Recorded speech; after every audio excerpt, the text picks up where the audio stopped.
Los hechos que son noticia están en la prueba de ADN. Hay temas en los que efectivamente es más fácil llegar a acuerdos y otros en los que probablemente no lleguemos a acuerdos. Pero vuelvo a decir, para nosotros como gobierno es evidente que el sistema tiene problemas y por lo tanto nuestra decisión es tratar de darle a las familias soluciones y mejoras al sistema. Si para eso ayuda a tramitar que podamos dividirlo y podamos avanzar en aquellos temas que pueda ser más fácil lograr acuerdos, esa es la disposición que tiene el gobierno, porque en definitiva lo que importa es que las familias no tengan que pasar un segundo año por una postulación similar en que se produzcan los mismos problemas que hemos visto en el primer año de aplicación.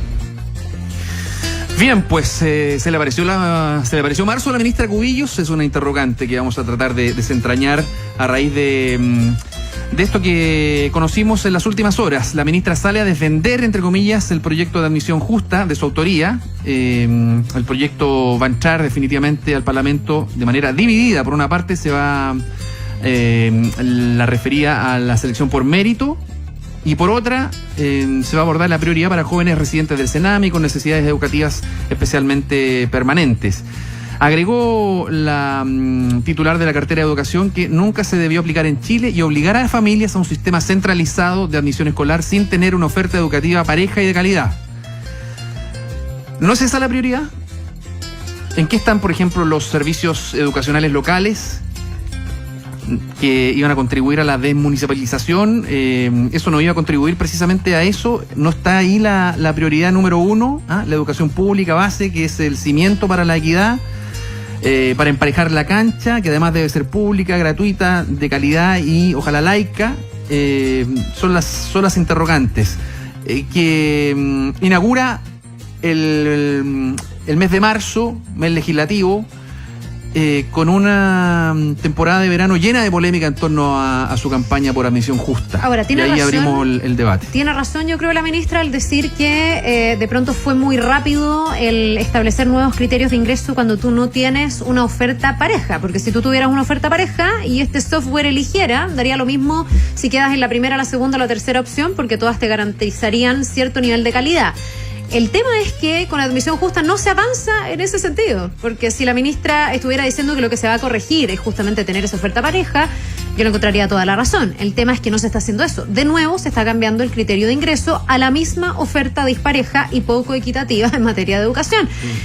Y me preocupa que perdamos otra vez todo un año hablando de algo que más bien parece una rencilla ideológica entre un sector y otro, porque la ley de inclusión ni siquiera está bien medida todavía, porque no había entrado a plenitud a funcionar, en vez de tener consensos de cómo vamos a mejorar la calidad de la educación. ¿Qué se le va a pasar a los niños en el colegio? ¿Para qué van en la era del conocimiento, donde tienes todo a un clic? ¿Van a seguir yendo a memorizar? ¿Van a seguir los profesores teniendo un currículum tan máximo, tan lleno de contenidos que da lo mismo si los 30, 35, los 40 entendieron o no? Porque hay que seguir y poner ticket y decir tarea cumplida. Tiene razón la ministra, a lo mejor. Fue apurado, a mi juicio, fue apurado el cambio en el sistema de ingreso, en implementar este software. Pero ella, con su admisión justa, no está apuntando en la dirección de lo mismo que critica finalmente. Sí, pues insistimos en lo mismo. O sea, la prioridad está en emparejar la cancha. Y de eso no... Mira, tomando un poco tus palabras, yo creo que estamos lejos de que el tema de educación, sobre todo educación básica, sea una política de Estado, transversal, que sea a largo plazo, que trascienda a los gobiernos, como el metro, por ejemplo. Curioso que en una cuestión de infraestructura estamos todos de acuerdo en que, aunque sea solamente en la capital, pero hay una política de Estado. En la educación, no. Y resurge el tema de los argumentos en relación a su proyecto de admisión justa y los contraargumentos que no necesariamente vinieron de la oposición. Recordemos que acá recibió críticas de no solo líderes de opinión, analistas, sino también de expertos que se dedican al tema, que participaron en la campaña, en la elaboración de las políticas a proyectar en materia educacional. Estamos hablando, por ejemplo, de Silvia Izaguirre, que dijo que sus argumentos, o muchos de ellos, eran falaces, falsos, lisa y llanamente, dijo. Y volvemos a tocar el punto de si este software, mal llamado tómbola, es no justo. Fíjate que 8 de cada 10 estudiantes quedó en una de las 13 primeras opciones. ¿Cuánto? 8 de cada 10 en una de esas 3 primeras opciones. Mira lo que pasa, por ejemplo, en toma un colegio de élite bien demandado, particular. Pero para ellos no se aplica. No, pero toma, si se aplicara, pero toma lo que pasa ahora en relación, por ejemplo, nómbrame un colegio, yo te digo, el porcentaje puede ser peor, mucho peor. ¿Por qué? Porque evidentemente que cuando hay vacantes limitadas y hay una sobredemanda, va a haber mucho más porcentaje afuera. Eso pasa en cualquier parte y en cualquier sistema. La pregunta es con qué criterio vas a decidir que el no son los que tema, quedan adentro. pero pongamos atención, por ejemplo, en un colegio particular donde se supone que yo quiero colocar, por lo tanto, yo tengo una opción de colocar a mi hijo. Yo elijo. ¿Ah? Yo elijo. Bueno, ¿quién termina eligiendo cuando hay admisión? El colegio te elige. Si el Entonces, pagado cuesta 400 lucas, tú tienes 400 lucas, yo tengo 400 lucas, la Carla tiene 400 lucas y todos pues tenemos las 400 lucas para pagar ese colegio carísimo. ¿Ya? Al final es el colegio el que decide cuál entra. Exactamente. Y eso se replica en la educación pública porque hay igualdad de condiciones para entrar y el filtro son las vacantes. ¿Eso es justo o no es justo? Yo creo que sí. Es que yo creo que la y si cuando agregas algún filtro, en este caso el mérito, por ejemplo, ahí empezamos el tema discriminatorio. Caemos exactamente en lo mismo, pero se acepta en la educación privada de élite. ¿Y por qué se critica en un tema como la educación pública? Sí, claro, es que yo creo que ahí se manifiesta una convicción ideológica que quizás ellos no lo dicen así, pero una convicción ideológica que yo creo que es legítima de la derecha, que es: las comunidades tienen derecho a elegir sus proyectos educativos, lo que involucra que el proyecto educativo puede elegir al estudiante. Dicho de otra manera, volvamos al caso que los tres tenemos posibilidad económica de poner nuestro hijo en un colegio masón, para no volver a los colegios religiosos.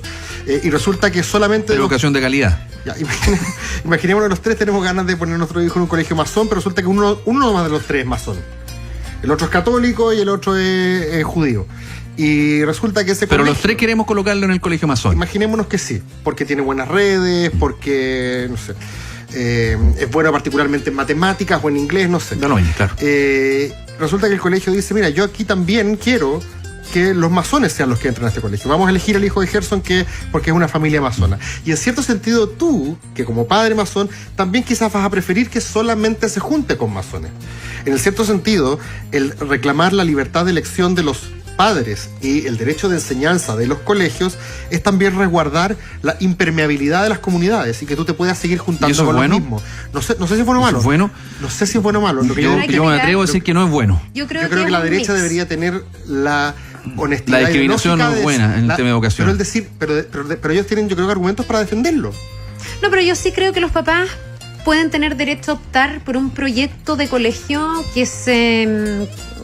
que calce, digamos, con la forma en que ellos quieren educar a sus hijos. Y si tú ves sistemas desarrollados en el mundo de educación, eso ocurre, pero eso ocurre privada. En la educación privada. Sí. Yo creo que el países desarrollados, eso existe en la educación privada. Exacto. Yo creo que el problema es extrapolar eso mismo a la educación pública, que es la educación finalmente que entrega el Estado, que debiese ser una educación inclusiva, que debiese ser una educación de calidad y con una cancha pareja. Sí, pero es que ahí, Carla, resulta que la discusión se vuelve helicoidal. Empieza a girar sobre su mismo centro, porque en el fondo todos acá, los tres por lo menos, imagino si hubiera más, coincidiríamos en exactamente lo mismo, en que el punto es la calidad de la educación pública a nivel primario. Y eso es lo que no está, po. Yo creo que algunos, sinceramente, la calidad no es tan importante. La pregunta puede más ser importante que algunos para piensen muchos que la calidad no sea tan importante. Perdón, déjame explicarlo mejor. No es que crean que la calidad no es importante. Yo creo que a lo que llaman calidad, en el fondo, no es calidad. A lo que llaman calidad es: yo quiero juntarme con los míos. Esto es bien interesante. Perdón, ¿y en la educación pública cuáles serían los míos? Excelente pregunta, compañero Gerson. El copago lo que hacía a veces era seleccionar de acuerdo a la capacidad de pago de la familia, ¿cierto? Por ejemplo, el mayor copago era 90 lucas. O sea, los que puedan pagar son los míos. Exacto, porque el tipo que puede pagar 90 lucas, yo asumo que su hijo es más parecido a mí que el que no puede pagar esas 90 lucas. Yo sé que lo que estoy diciendo de manera muy cruda puede sonar a algún auditor como: no, pero esto es así. En la marcha a la Confepa, no nos olvidemos que hubo durante el gobierno de Michelle Bachelet, había un cartel que la señora tenía y me gustó porque creo que fue honesto. Decía: no nos queremos mezclar. Yo me he sacado la cresta para tener mayores recursos y quiero poner a mi hijo en un colegio donde otros no puedan acceder. Yo creo que ahí también hay una trampa y puede ser medio engañoso el quedarnos con solo un factor. Chuta, qué susto. Porque un factor puede ser el querer protegerme y estar con gente como uno, por decirlo así. Ya, pero también hay otro factor. ¿Qué es? Que puede ser el que yo no quiero que mi hijo esté en tomas y paros permanentemente. Totalmente. El que cierto colegio colegio me garantiza una estabilidad De todas que a mí maneras. como papá me interesa. Yo lo Y puse en términos caricaturescos, pero tú estás esa- Que todos quieren lo mismo. tú Es que estás yo complementando- esa argumentación me parece súper rescatable y me parece que es la que hace que muchos papás conecten con esta iniciativa del gobierno. Eso es correcto. Cuando tú miras las encuestas, papás que te dicen, ¿sabes qué? Yo me saco la cresta trabajando para que mi hijo estudie. Entonces yo no lo voy a mandar a un colegio donde están en tomas y en marchas todo el año. Y ahí hay una responsabilidad de esos mismos que dicen defender la educación pública, que lo que han hecho con las marchas, con las tomas y las formas en que han devuelto sus colegios es darle la razón Perfecto, a pero ahí esos estamos papás que mezclando temas. En el argumentan fondo, ¿cuánto de eso está en el proyecto de admisión junta? ¿Cuánto de eso está en este minuto en discusión? Ahora, una última pregunta ya en la noticia misma, para tenerla clara y para que nuestros auditores también la tengan clara. La ministra dice que va a dividir en dos el proyecto, ¿cierto?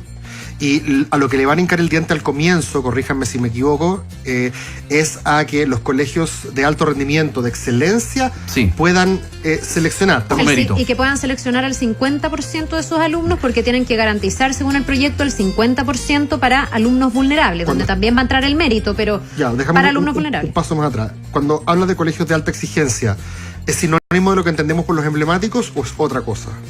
Lo que pasa es que hay una calificación que la hace la Agencia de Calidad de la Educación, que según el desempeño que tienen los colegios los califica como alto, medio o bajo. Perfecto. De hecho, hay planes de apoyo. Hace muy poquito la ministra estuvo con esto de aulas arriba, que es el apoyo para aquellos que han tenido un nivel bajo o insuficiente, que ahí sí me parece que hay una política para tratar de igualar un poco la cancha, pero son establecimientos no necesariamente emblemáticos ni de excelencia. Hay colegios que no son ni emblemáticos ni de excelencia, pero que están en un rango alto de desempeño.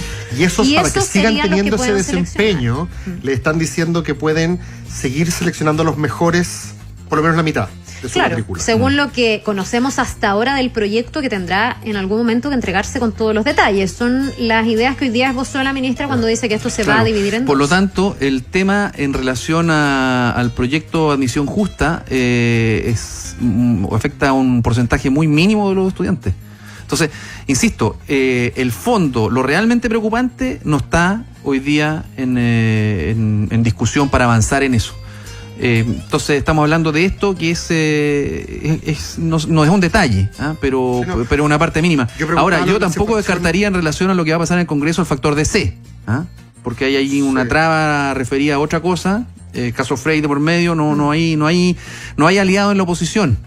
Y Sí. tampoco descartaría el factor Valente, que no fue muy edificante cuando dice que no le gusta leer novelas, que prefiere leer cosas que Yo son mucho más solamente quiero prácticas. poner un punto de que yo creo que si la batalla se desagrega entre aquellas cosas más peludas y aquellas cosas más factibles de que pasen, yo no creo que sea mala idea lo que está haciendo la ministra. Y quiero explicar brevemente. En términos prácticos. ¿Por qué? Porque si solamente la batalla se da en que los colegios de alto rendimiento o alta exigencia, imaginémonos, yo pensaba que te decía lo de la emblemática, Carla, porque generalmente cuando se discutió esto, el nacional es el que fue el más discutido.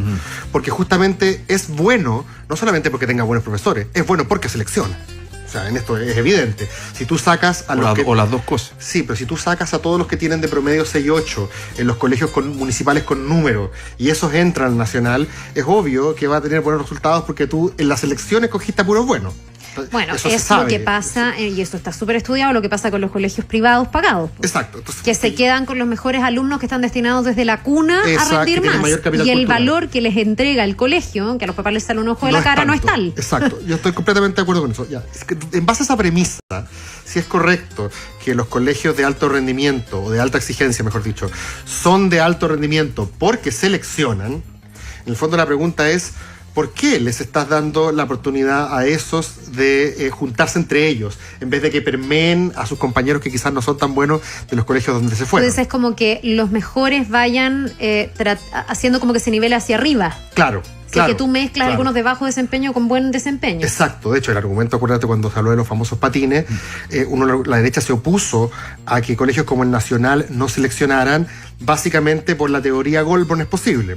La historia de Goldborn era, este tipo estaba en un colegio con número, pero como tuvo buenas notas, se pudre al Nacional. Gracias a que se fue al Nacional, entró a Ingeniería en la Chile. Gracias a que estudió Ingeniería en la Chile. Ahí viene se la fue por- contraargumentación de organismos como 2020. Es decir, vamos a tener puros hospitales o un hospital para los sanos. gente que no está enferma. ¿Ah? O sea, claro, hay contraargumentaciones para todos. En el fondo que este es un debate abierto. Y aquí el contraargumento de ese argumento, que me parece que es interesante, incluso la Silvia Seguir lo acepta, es que quizás hay una buena razón para dejar que los colegios de alto rendimiento Que es ese seleccionen. ascensor social. Que es que las élites en Chile son tan homogéneas, básicamente salen de 4 colegios particular pagados, que tener algunos colegios que le permitan a gente que viene de otros sectores sociales juntarse entre los mejores de esos sectores sociales para tener entrada a las universidades y a las carreras tradicionales y competir con los del Cumbre, el Tabancura y el Verbo Divino, no es malo en un país como Chile, Vas donde minando la élite, la vas como interviniendo. la en el fondo. vas heterogenizando un poco. La vas Es el único diversificando. argumento que a mí me parece bien Y interesante. por eso en torno a creo que la selección. desagregación de este proyecto no es mala idea.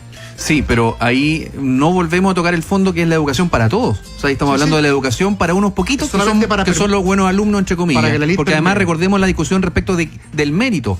No están todos en igualdad de condiciones. Es que ahí entramos en esa dimensión muy profunda de qué es Pues el es profundo, mérito. pero si el debate es muy profundo. Muy Lo hemos profundo discutido acá en también, un- hicimos un ejercicio, ¿se acuerdan? Con una carrera donde uno empezaban antes por todas las ventajas que te da la sociedad. De eso se trata también, po. Pero bueno, una discusión abierta. Estamos Vamos a recién estar todo empezando este marzo, año en así esto, que yo creo, vamos a ¿eh? estar todo este año, como dice. Y capaz que quedemos en nivelación. En la prueba de ADN, tu voz nos importa. Envíanos tus mensajes de audio al WhatsApp de ADN, más 569-7772-7572. 7772-7572 o escríbenos vía Twitter con el hashtag La Prueba de ADN.